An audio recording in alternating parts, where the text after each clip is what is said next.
The world's greatest megaprojects are built on scale and ambition. Craziest buildings, faster railways, deeper tunnels. But once the construction begins, the ambition meets reality and a lot can go wrong. From global icons that went 13 times over budget to history-making tunnels that lost billions, and to billion-dollar infrastructure projects that spiraled completely out of control. These megaprojects were eventually completed but became cautionary tales of what can happen when unyielding ambition collides with engineering and economic realities. Before we get into history, let's talk about a megaproject that is on its way to become the biggest white elephant in history. California in 2008 faced a problem that had been getting worse for decades. The state's 3 major population centers were choking on their own growth. Los Angeles, the San Francisco Bay Area, and San Diego were sprawling outward. Highways were congested beyond capacity, and flying between cities meant dealing with airports that were operating at their limits. Driving from LA to San Francisco took 6 hours minimum in good traffic, often much longer. Flying took an hour in the air, but 3 hours door-to-door with airport security and connections. The solution seemed obvious: build what Europe and Japan had proven worked: high-speed rail. Trains traveling at 220 miles per hour could connect San Francisco and Los Angeles in under 3 hours. The California high-speed rail system would revolutionize travel in America's most populous state, taking cars off freeways and planes out of the sky while providing clean electric transportation for 40 million Californians. The total cost was estimated at $33 billion, with completion targeted for 2020. Federal funding would cover part of the cost, and private investors would supposedly finance much of the rest once the system proved viable. Voters approved the project in November 2000, authorizing $9 billion in bonds to start construction. The plan called for 520 miles of dedicated high-speed track running through the Central Valley, then splitting to serve both San Francisco and Los Angeles. Trains would stop in Sacramento, Fresno, Bakersfield, and other cities along the route. The system would eventually extend to San Diego, creating a network serving the entire state. Readership projections suggested 117 million passengers annually by 2030. Enough to make the system sustainable through ticket sales. Construction was supposed to start quickly, with the first section opening by 2020 and the full SF to LA route operational by 2028. The Obama administration awarded California $3.5 billion in federal stimulus funding in 2010, and the state began preliminary work. That's when reality started diverging from the vision. The environmental review process revealed problems that resulted in construction delays. The route passed through areas with endangered species, went near earthquake faults that required expensive engineering solutions, and crossed hundreds of properties that would need to be acquired. Every landowner fought acquisition, every environmental group demanded modifications, and every city along the route insisted on stations and design changes. What was supposed to be a streamlined approval process turned into years of lawsuits and negotiations.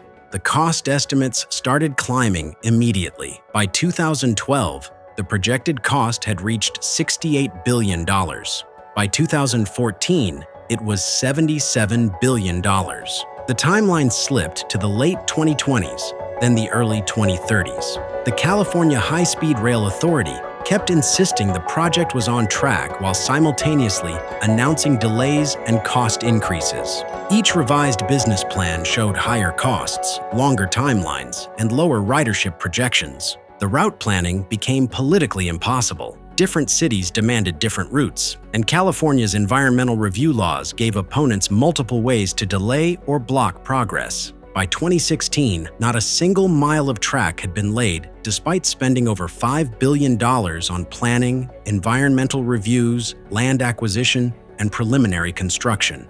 Critics started calling it a train to nowhere, echoing the bridge to nowhere controversy. The project became politically toxic. Republicans opposed it as wasteful spending, and even some Democrats questioned whether California could actually build it. Viaducts are currently under construction. Land is being graded for track, and some structures are complete. But the work is years behind schedule and billions over budget. The Central Valley section alone is now estimated to cost $35 billion, more than the entire system was supposed to cost in 2008.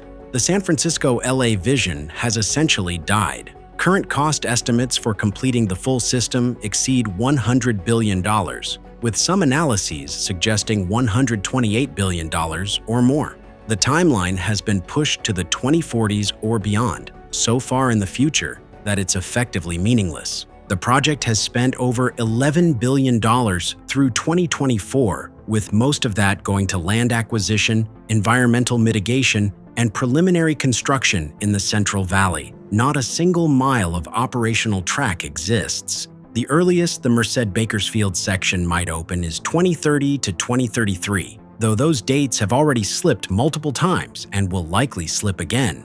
California High-Speed Rail hasn't been officially abandoned, but it's abandoned in the sense that the original vision is dead. The system voters approved SF to LA in under 3 hours for $33 billion by 2020 will never be built. What might eventually exist is a scaled-back Central Valley rail line that cost 3 times what the entire system was supposed to cost, serves a fraction of the intended destinations, and took decades longer than promised. The trains that were supposed to revolutionize California transportation remain hypothetical, existing only in renderings and promises. The track that voters approved in 2008 is still years away from carrying a single passenger, if it ever does. In 2025, the Trump administration announced cancellation of federal funding for the project, essentially stopping it altogether. What the California residents might eventually get is a hugely scaled-down version with no known timeline or cost estimate. California High-Speed Rail suffered from crippling administrative delays and the project turning into a political tool. It is possible that California will get high-speed rail one day, and when that happens, this will go down in history as the most expensive civilian infrastructure megaproject ever. Now let's compare it to where it stands among the list of most wasteful megabuilds in history. Every year, more than 10 million people visit the Sydney Opera House. It sits on Bennelong Point in Sydney Harbor, its white shell roofs catching the light differently at every hour of the day, and has come to define the city over the last 5 decades. It has been called one of the greatest buildings of the 20th century, but it is also one of the most chaotic construction projects in history. The idea for the Opera House was put forward in 1956 when the New South Wales government held an international design competition for a new performing arts venue on the harbour. There was no set budget at the time, but the government was in a hurry to start the project. A 38-year-old Danish architect named Jørn Utzon submitted a set of barely detailed sketches showing curved shell roofs rising from a platform over the water. He had never completed a major building in his life, but won the competition anyway. And with his unfinished design, construction began on the Sydney Opera House in 1959. The original budget was $7 million, and the construction timeline was set at 4 years. However, the decision to start before the plans were ready set off a chain reaction that never fully stopped. The foundations had to be rebuilt because the original site surveys were wrong. The government changed the brief mid-construction, doubling the number of theaters from 2 to 4. Nobody had actually worked out how to build the shells when work began, and it took Utzon years to solve the geometry. By the time he did, the project was already years behind and millions over budget. The press had started calling it Utzon's folly. Then in 1965, a new government was elected. The incoming Minister of Public Works, Davis Hughes, had no patience for cost overruns or architectural ambition. He began withholding payments to Utzon, demanding cuts, overriding design decisions. By early 1966, 7 years into a 4-year project, Utzon was owed over $100,000 in fees and couldn't pay his own staff. Every conversation with Hughes became a confrontation. In February 1966, it finally broke. Utzon told Hughes he would resign if the payments weren't released. He meant it as an ultimatum. However, the government accepted the resignation. Utzon walked off the project and left Australia. He took his drawings with him. A panel of Australian architects was brought in to finish the interior. which, because Utsen's plans were gone, had to be designed almost entirely from scratch. That phase alone cost $85 million. The total cost of the Sydney Opera House was $102 million, almost 15 times over the original budget. Queen Elizabeth II opened the Sydney Opera House on October 20th, 1973. Utsen wasn't there. He was awarded the Pritzker Prize, architecture's highest honor, in 2003, but never came back. He died in 2008 and once described what happened with Davis Hughes as malice in Blunderland. Upon completion, the Sydney Opera House became an instant success and made up the construction costs within 2 years. One of the most iconic buildings in modern history ran 14 times over budget, was completed a decade later, and the man behind it never saw the finished building. But at least it has stood the test of time. What came next in Montreal managed to be even worse.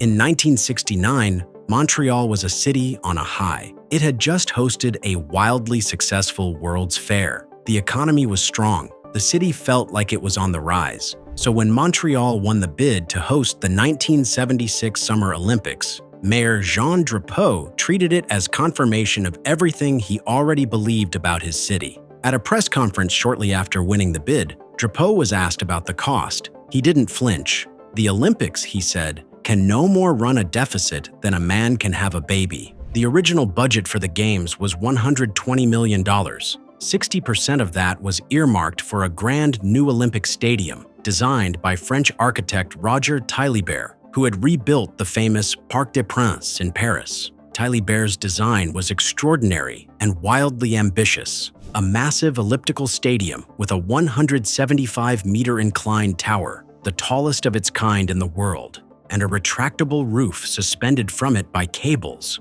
The problem was that nothing about it was achievable on $120 million, and everyone except Drapeau seemed to know it. Then the oil crisis hit. Raw material prices tripled between 1971 and 1973. The budget was revised to $310 million. The stadium alone was now projected at $130 million. Drapeau accepted the new numbers and pushed forward without scaling back a single element of the design. Construction was scheduled to begin in 1972. It didn't start until 1973 because Montreal's powerful construction unions went on strike. When work finally began, it was barely 3 years before the Olympic opening ceremony, a near impossible timeline for a project of this scale. To make up ground, Drapeau hired double construction crews, paid overtime rates around the clock, and pushed through the brutal Quebec winters with extra heating costs nobody had budgeted for. Between December 1974 and April 1976, labor disputes reduced available working days from 530 to just 155. The construction chaos attracted worse company. The union representing most of the workers was led by André Dédé Desjardins, a man with well-documented ties to organized crime. Taillibert later wrote that he and Drapeau had personally taken Desjardins to lunch at the Ritz-Carlton in an attempt to end the delays. It didn't work. Quebec's premier eventually made a deal with Desjardins through other channels. Taillibert's conclusion in his memoirs was blunt. If the Olympic Games took place, it was thanks to Dédé Desjardins. It was around this point that a cartoonist named Aislinn drew Drapeau pregnant on the telephone, asking to be connected to a well-known Montreal abortion provider, a direct response to his famous quote, suggesting the deficit he had promised was impossible had already arrived. It ran in newspapers across Canada. The Games opened on July 17, 1976. The stadium wasn't finished. The retractable roof, the architectural centerpiece of the entire design, was nowhere to be seen. One grandstand was still under construction. Canada became the first host nation in Olympic history to finish without winning a single gold medal. And as the closing ceremony wrapped up, Montreal was left staring at a bill that had already crossed $1 billion. What came after was almost as painful as the construction itself. The roof was eventually installed in 1987, 11 years after the Olympics it was built for. It tore repeatedly and was closed for repairs multiple times. In 1999, it collapsed under accumulated snow and ice, forcing the stadium to be evacuated and shuttered for months. The Montreal Expos, who had moved in after the Olympics, played their home games in a stadium so cavernous and unwelcoming that crowds of 20,000 looked lost inside it. They left for Washington in 2004 and became the Nationals. The final debt payment was made in December 2006, 30 years after the Games. By then, including interest, repairs, and renovations, the total had reached $1.7 billion, 13 times the original estimate. The stadium today sits largely empty, with no permanent tenant, its famous tower visible from across the city, the most expensive thing Montreal ever built and the least loved. Montreal spent 30 years paying off 2 weeks of sport. Boston's story is different as they got something that works. They just paid about 10 times more than they said they would. By the mid-1980s, Boston had a serious problem. The Central Artery, an elevated 6-lane highway cutting straight through the heart of the city, was built to handle 75,000 vehicles a day. However, close to 200,000 cars were using it, sitting in gridlock for up to 10 hours at a stretch. The highway had physically severed downtown Boston from its own waterfront, casting a shadow over some of the city's oldest neighborhoods. Something had to be done. The solution that emerged was audacious. Instead of widening or replacing the elevated road, planners proposed burying the entire highway underground, rerouting Interstate 93 through a tunnel beneath the city, extending the Massachusetts Turnpike to Logan Airport via a harbor tunnel, and replacing the old elevated artery with a surface parkway and green space. The man behind the plan, Massachusetts Transport Secretary Fred Salvucci, spent 16 years fighting for approval. President Reagan vetoed it, but in absence of a viable substitute, it eventually cleared Congress by a single vote in 1987, and construction began in 1991. The original budget was set at $2.8 billion, and completion was expected by 1998. What followed was nearly 2 decades of cost explosions, engineering disasters, corruption, and one death that became the project's darkest moment. The immediate concern was securing the environmental permits. The location's proximity with the Boston Harbor complicated the process, and the authorities couldn't get the necessary approval until 1994. Once they started digging, more problems came to light, starting with the ground itself. Boston is built on centuries of landfill, much of it unstable. It is hiding buried foundations, sunken ships, and archaeological remnants from the pre-revolutionary era. Crews had to relocate 29 miles of utility lines before they could dig. The soil conditions were far more complex than the desktop surveys had predicted, and every unexpected discovery added cost and time. Then the concrete started failing. A company called Aggregate Industries was supplying concrete to the project, and investigators eventually found that workers had been delivering loads that were too old or had already failed quality inspections, then falsifying records to get them accepted. 6 employees were arrested. The company paid $50 million to settle the case, but by then the bad concrete was already in the ground and it was leaking. The leaks became a story of their own stalling construction for years. By 2001, officials knew about thousands of separate leaks in the tunnel walls and ceilings, water seeping through fissures in the concrete, damaging steel supports and fireproofing systems. Fixing them became an ongoing operation that never fully stopped. In September of that year, a waterproof seal in a section of tunnel being placed under the river suddenly burst. 70,000 gallons of water per minute poured in. Engineers made the decision to deliberately flood the entire tunnel to equalize the pressure and prevent a catastrophic structural failure.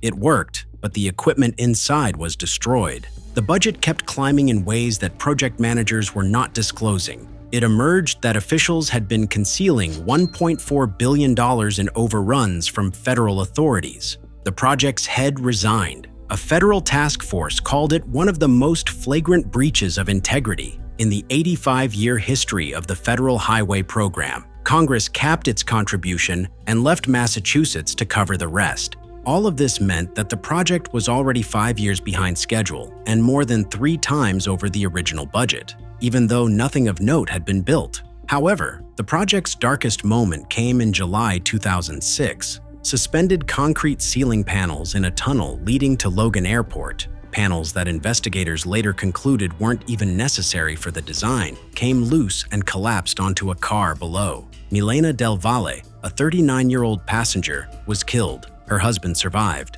The main contractor consortium paid $407 million in restitution. Smaller firms paid a further $51 million. After years of struggles, the Big Dig was officially declared complete in December 2007. Travel time through the corridor it replaced dropped from 19.5 minutes to under 3. The old elevated highway came down, and the land beneath it became the Rose Kennedy Fitzgerald Greenway, a mile-long park running through downtown Boston. The city got something genuinely valuable out of it. Massachusetts taxpayers are still paying the bill and will be for decades. By the time it was finished, the Big Dig had cost somewhere between $14 and $22 billion, depending on whether you count interest on the debt, making it the most expensive highway project in American history by a margin that isn't close. The Big Dig buried a highway and nearly buried Boston's finances along with it. The next entry didn't involve tunnels or highways, just an airport, a baggage system, and one of the most spectacular single pieces of technology to fail in American infrastructure history. When Denver broke ground on its new international airport in 1989, the city had a vision. They didn't just want to build an airport to replace the overcrowded Stapleton, but a statement, a facility that would redefine what airports could be, starting with a roof that looked like the snow-capped Rocky Mountains and ending with the most advanced automated baggage system ever attempted anywhere in the world. The airport itself came in over budget, but the baggage system is what people remember. The original plan called for a fully automated underground network, 17 miles of track, 4,000 individual radio-controlled carts, 100 networked computers, 5,000 electric eyes, and 400 radio receivers working in concert to move luggage from check-in to aircraft without a single human hand touching a bag. The system was meant to serve all 3 concourses and every airline at the airport, something that had never been attempted at anything close to this scale. Engineers who reviewed the project early on warned it was too complex, the timeline too tight, and the risks too poorly understood. The warnings were filed and ignored. Nobody had bothered to involve the airlines in the design process. When United, the primary carrier at the new airport, finally reviewed the plans, they had major objections. But by then, construction was already underway, and changes meant redesigning work already completed. The scope of the project also kept expanding mid-build, growing from a single concourse system for United Airlines outbound flights to a full 3-concourse, 20-airline integration. Nobody adjusted the budget or the schedule to reflect what that actually meant. The first public demonstration of the system in 1994 was a disaster. Bags were shredded, carts collided and derailed. The software controlling the movements of hundreds of carts across miles of underground track repeatedly crashed under load. Clothes and personal items ended up scattered across the tunnel floors. The airport, which had already been built and was sitting ready to open, could not open because the one system it had been designed around didn't work. Every day, the airport sat empty, cost the city of Denver $1.1 million in debt and interest charges. The delays ran to 16 months. Bond rating agencies downgraded the airport's credit rating toward junk status, threatening the city's broader financial stability. The mayor eventually hired independent consultants who delivered a blunt verdict: stop trying to fix the automated system and open the airport with a conventional manual backup instead. A $75 million traditional baggage system was built alongside the automated one just to get the doors open.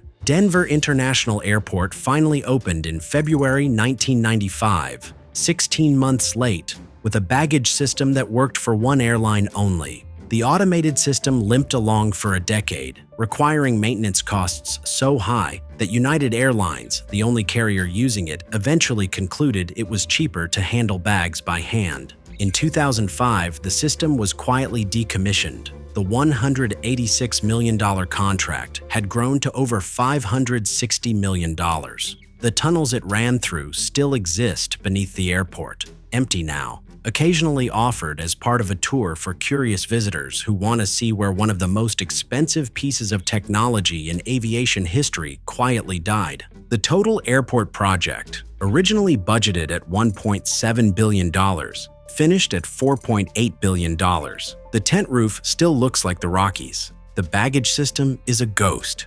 Denver's airport opened 16 months late, but that pales in comparison to the delays faced by an airport in Germany.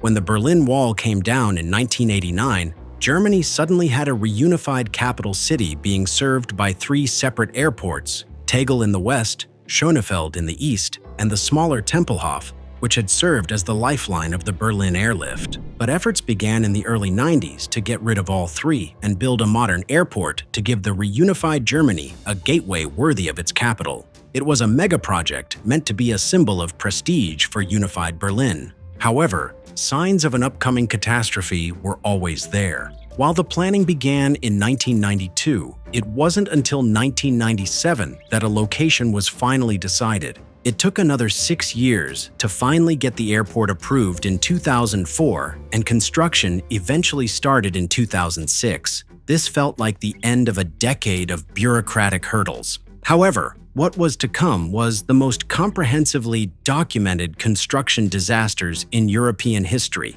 The original construction cost was estimated around $3 billion with a 5-year construction timeline. In a bid to keep the costs down, the authorities decided to break the airport into smaller contracts with more than a dozen different companies in charge of building smaller sections.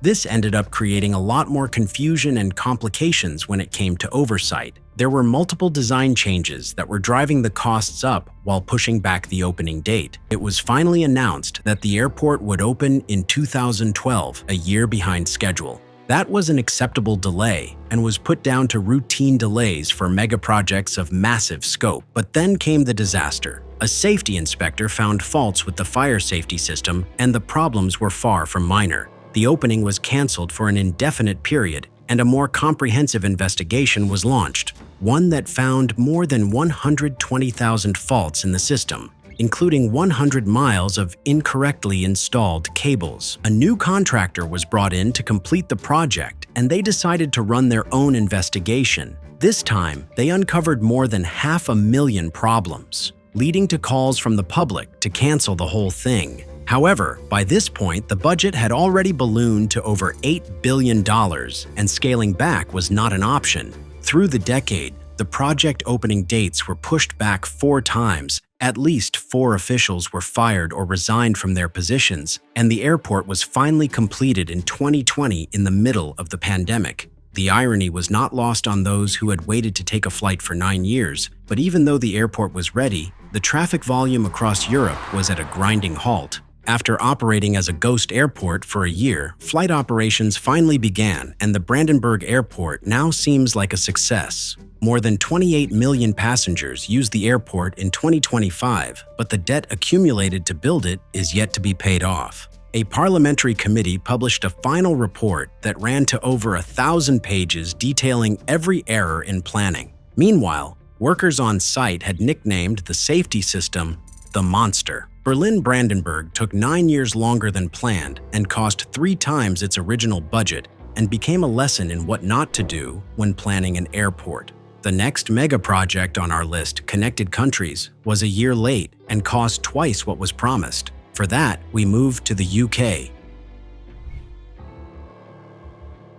Napoleon proposed building a tunnel under the Channel in 1802, suggesting that horse-drawn carriages could travel between the 2 countries underground. The concept resurfaced repeatedly over the next 2 centuries. Engineers drew up plans, politicians debated security concerns, and nothing ever got built. Britain's island mentality and France's desire for closer European integration kept clashing whenever the tunnel idea appeared. By the 1980s, the calculation changed. Britain and France were both European Community members. Trade between them had grown enormously, and the ferry services crossing the Channel were operating at capacity. Trucks waited hours to board ferries at Dover and Calais. Passengers endured rough crossings in bad weather, and storms regularly canceled services entirely. The economic case for a fixed link was becoming impossible to ignore, even for British politicians who instinctively opposed anything that made Britain less of an island. In 1986, Margaret Thatcher and François Mitterrand signed a treaty committing both countries to build a rail tunnel under the English Channel. The project would be privately financed with an initial cost estimate of $5 billion and completion targeted for 1993. Those numbers would later prove laughably optimistic. The first warning signs came from the British end. The tunnel boring machines on the English side ran into early problems with site logistics and equipment setup, falling behind the French teams who had steadier progress through the chalk marl under the seabed. But the tunneling itself, once underway, largely went to plan. 11 boring machines working simultaneously from both sides, cutting through 50 kilometers of rock and sediment, meeting in the middle within centimeters of their projected meeting point. On December 1, 1990, two sides broke through and shook hands for the first time through a hole in the rock beneath the English Channel. It was the first time Britain and France had been physically connected since the last ice age. Then came the fitting out. The tunnels were built. Now they needed tracks, power systems, signaling, ventilation, and rolling stock. This phase exposed every problem that optimistic projections had buried. The British and French specifications for rolling stock weren't the same. Harmonizing them required redesigns that hadn't been budgeted. Safety regulators demanded an air conditioning system to cool the tunnel during operation, a requirement nobody had included in the original cost estimates. The electromechanical systems proved far more complex and expensive than planned. Fixed-price contracts that had been set before the scope was fully understood became sources of bitter dispute, with contractors filing claims and counterclaims that had to be resolved through arbitration in Brussels. By the time the tunnel opened in May 1994, a year behind schedule, the construction cost of the tunnels alone had reached $5 billion, an 80% overrun on the original estimate. Financing costs were 140% higher than projected, and the total investment had grown from $5 billion to $10 billion. Early financial results were disastrous, with lower passenger numbers than projected, but the tunnel kept operating, and slowly the traffic grew. Eurostar from Britain became the dominant way to travel between London and Paris, taking market share from airlines on that route. Le Shuttle from France proved popular with vacationers and truck drivers who valued the time savings and reliability compared to ferries. By the 2000s, the tunnel was generating genuine operating profits, even if it would take decades to pay off the construction debt. The Channel Tunnel has been operating for 30 years now, and roughly 20 million passengers and 1.6 million trucks pass through it annually. It has fundamentally changed how people and goods move between Britain and continental Europe, even if it never achieved the transformative economic impact optimists predicted. Today, the Channel Tunnel stands as an engineering achievement that genuinely changed European transportation. Even if it took $5 billion more than projected, the Channel Tunnel at least works. The next entry cost 3 times what was promised, took 16 years longer than planned, and the games it was built for lasted 2 weeks.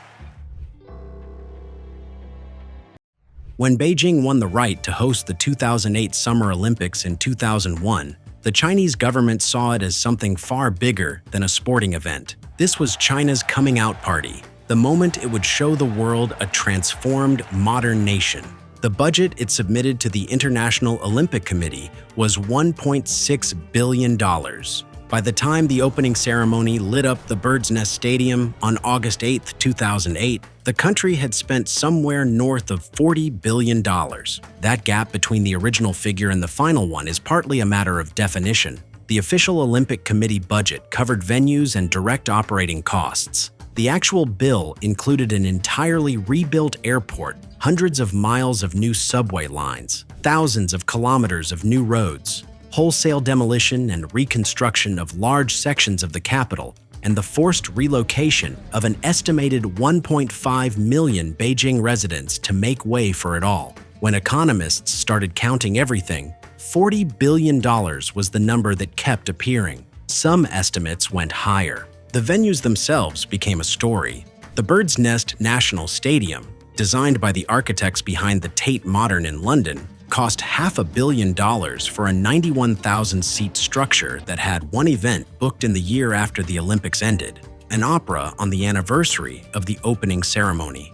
The stadium was built too large even for China's national football team to fill, and plans were drawn up within months of the closing ceremony to convert parts of it into a shopping center. The National Aquatics Center, nicknamed the Water Cube for its bubble-wrapped exterior, sat largely empty for years. Across the city, venues built at enormous expense were photographed empty, their maintenance costs quietly absorbed by a government that had committed too publicly to explain away the embarrassment.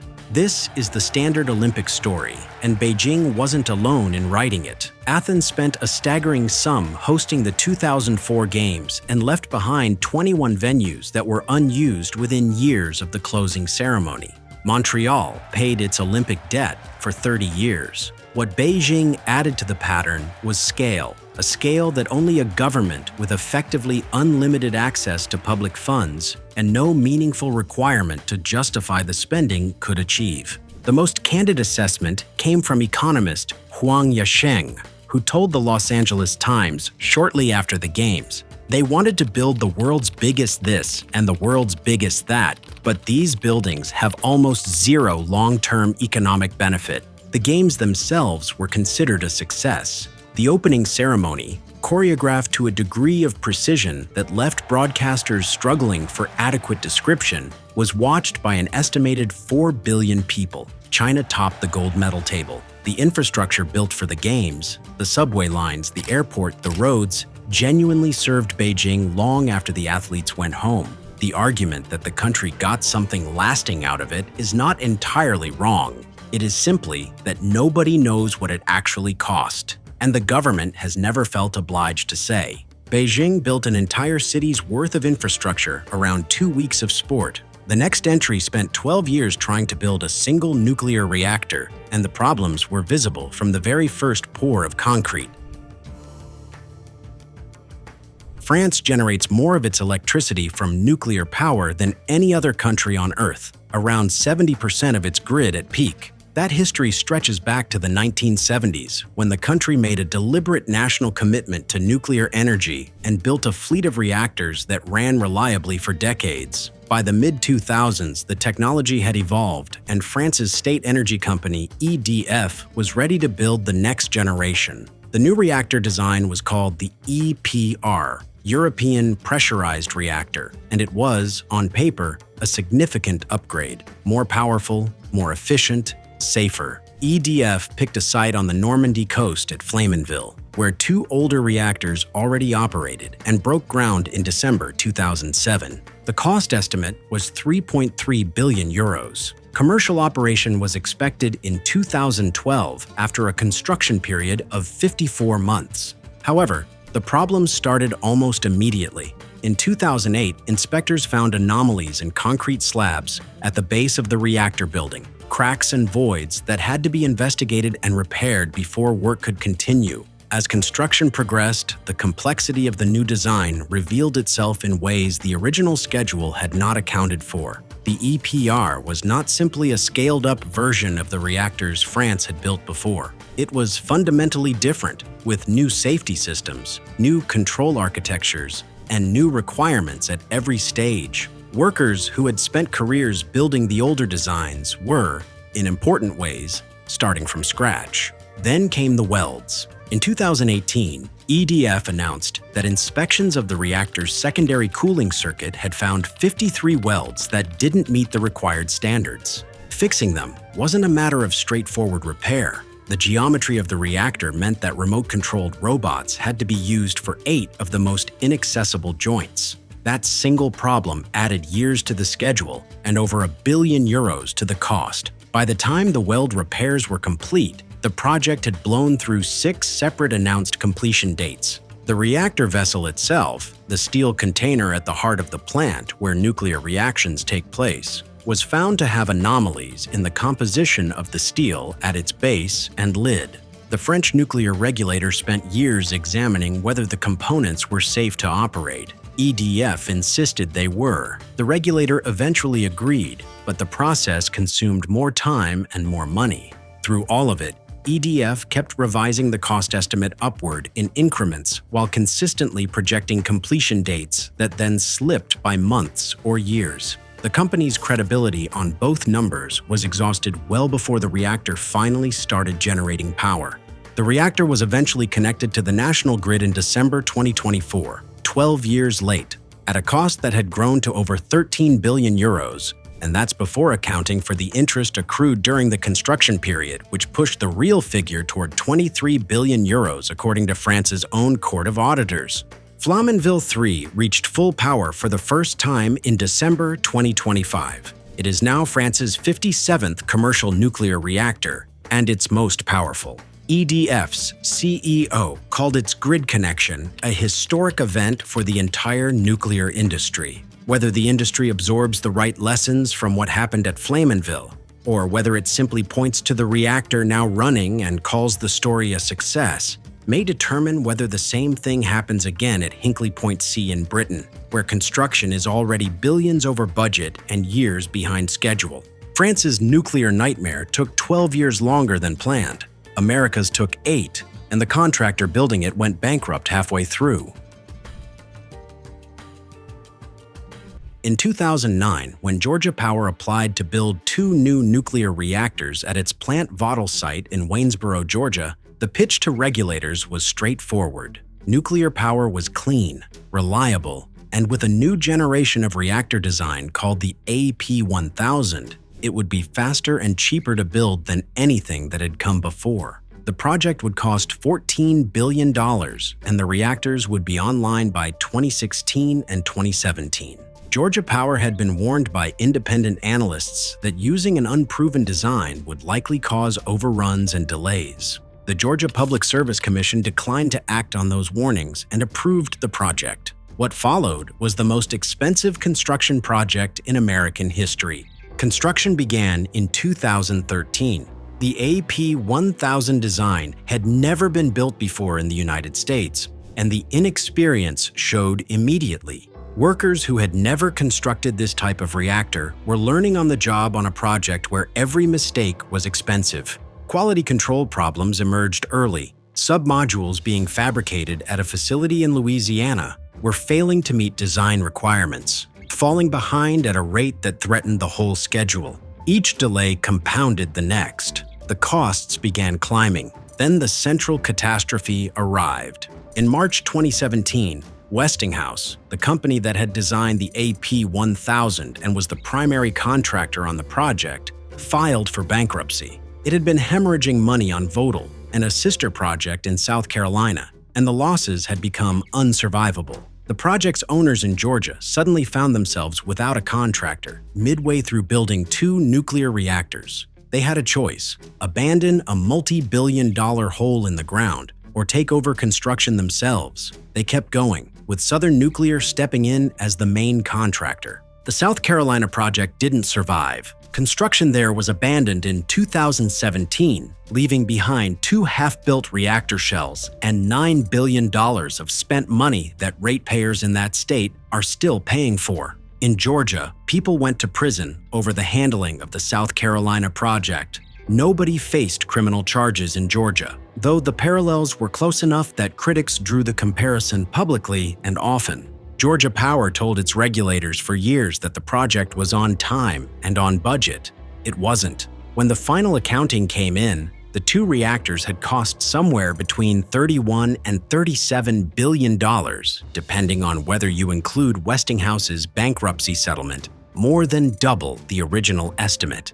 They opened in 2023 and 2024, the first new commercial nuclear reactors built in the United States in 30 years. Georgia Power customers immediately saw their electricity bills rise by nearly 25%. The Energy Secretary attended a ribbon-cutting ceremony where officials celebrated over cake shaped like nuclear reactors. Outside, consumer groups were calling Vogtle the most expensive electricity in the world. The reactors are running. Georgia has clean, reliable nuclear power that will likely operate for decades. Whether that outcome justifies the process that produced it is a question the state's electricity customers, who had no say in the matter and no protection from the cost overruns, are in the best position to answer. Next, we have a decades-long military megaproject that can easily be labeled as the most expensive megaproject in history. In 1996, the United States Department of Defense announced a competition to design a new fighter jet. The Cold War was over, budgets were being cut, and the Pentagon wanted something cheaper and more efficient to replace the aging fleet of aircraft serving the Air Force, the Navy, and the Marines. Instead of developing 3 separate planes for 3 separate services, the idea was to build one aircraft that could be modified slightly for each branch, sharing components, reducing costs, simplifying maintenance. The program was called the Joint Strike Fighter. The word joint did a lot of work in that name. Lockheed Martin won the contract in 2001. The pitch was straightforward: a single, stealthy, lightweight, heavily armed aircraft in 3 variants. One for conventional runways, one capable of short takeoff and vertical landing for the Marines, and one modified for carrier operations for the Navy. The development cost was projected at around $40 billion. The planes would enter service in 2008. The jet didn't reach initial operational capability until 2015, 7 years late. Full-rate production wasn't approved until 2024, nearly 2 decades after the original timeline. By that point, the total acquisition cost had grown to roughly $400 billion just for procurement, with lifetime operating and sustainment costs through the jet's projected retirement in the 2070s, estimated at over $1.6 trillion. The total program cost now sits above $2 trillion, more than the Apollo program adjusted for inflation, more than every other fighter aircraft program in the American inventory combined. The problem started with the fundamental concept. Building one aircraft to perform every mission for 3 services sounds efficient on paper. In practice, each service's requirements pulled the design in different directions. The Marines needed vertical landing capability, which required a complex lift fan system that added weight and design constraints affecting the entire aircraft. The Navy's carrier variant needed different wing and undercarriage configurations. Making all 3 variants share 70% of their components, the original goal, proved unworkable. By 2017, the shared component rate had fallen to 20%. The software was its own catastrophe. The F-35 runs over 8 million lines of code, making it one of the most complex software systems ever put in a combat aircraft. It fell behind schedule repeatedly, with new capability blocks arriving years late and often in degraded states. The Pentagon's own testing office described early versions of the latest software upgrade as predominantly unusable. The military has been delivering aircraft to squadrons with software installed that didn't fully work, then retrofitting them later, a strategy that created its own cascade of costs and delays.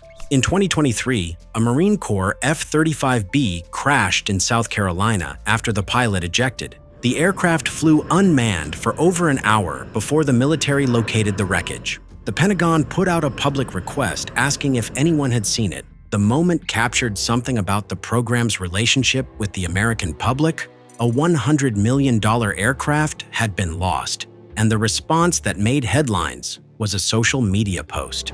Congress has consistently kept the program funded despite years of critical reports from the Government Accountability Office. The logic is partly sunk cost. Too much has been spent to stop, and partly genuine military need. The jet has now been exported to 17 countries.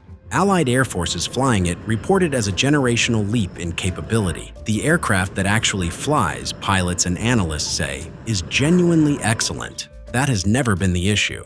The issue is that getting there cost more than anyone in 1996 could have imagined spending, and the bill is still running. The F-35 program will cost over $2 trillion across its lifetime. The next entry on this list started at $8 billion, ended at somewhere between $150 billion and $100 billion depending on how you count, and is currently orbiting 250 miles above your head. In January 1984, President Ronald Reagan stood before Congress and directed NASA to build a permanently occupied space station within a decade. NASA had been lobbying for the project for years and had promised the administration it could be done for $8 billion. Scientists were skeptical. Pentagon officials were openly opposed. Reagan approved it anyway.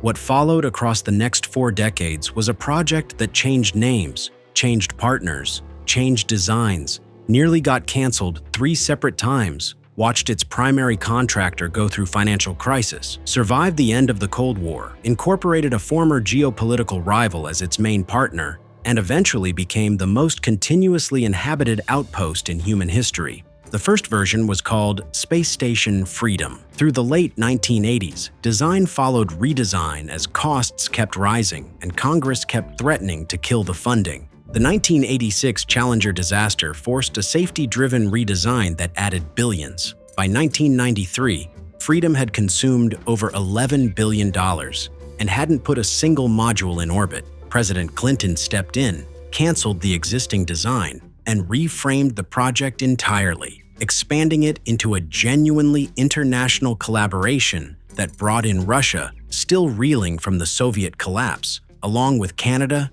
Japan, and the European Space Agency. The new design was called the International Space Station. The first module launched in 1998. The first permanent crew arrived in November 2000. Assembly continued through 104 separate space flights over 13 years, conducted by 5 different space agencies using rockets and shuttles from multiple countries. The station grew from 3 modules to 16, eventually providing more living space than a 6-bedroom house, with a gym, 2 bathrooms, 6 sleeping pods, and a glass-bottomed cupola from which astronauts photograph the Earth below. The cost of all of this depends on where you start counting and what you include. The U.S. share alone, from 1994 through 2013, came to around $75 billion. And that doesn't include the Freedom program's $11 billion, or the cost of shuttle launches used to build it, or the contributions from partner nations. When analysts have attempted a comprehensive total, including partner contributions and operational costs through the station's extended lifetime, the figure lands somewhere above $150 billion. It is the most expensive object ever built by human beings. Whether the science justifies that number is a genuine debate. Hundreds of experiments have been conducted aboard the station across its operational life, in fields ranging from medicine to materials science to biology. Long-duration spaceflight research conducted there informs everything NASA knows about keeping humans healthy on deep space missions. The station demonstrated, more than any other single project, that space exploration could be conducted cooperatively by nations that had spent the previous decades pointing missiles at each other. NASA has now extended the station's operational life to 2030, at which point it will be deliberately deorbited, guided out of orbit, and burned up on re-entry, with surviving debris targeted for a remote stretch of the Pacific Ocean. A station that took 13 years to assemble will take roughly 2 hours to come down. The replacement, whatever it is, will almost certainly cost more than anyone currently projects. We end today's video with a modern megaproject that may never be completed but has already grown a $100 billion over budget. What are your thoughts on these megaprojects that wasted billions? Do you think California's rail is worth the investment? Let us know in the comments below. If you enjoyed this video, check out our compilation of the craziest megaprojects in the world. Keep following Signum for more hidden stories behind the world's most incredible infrastructure.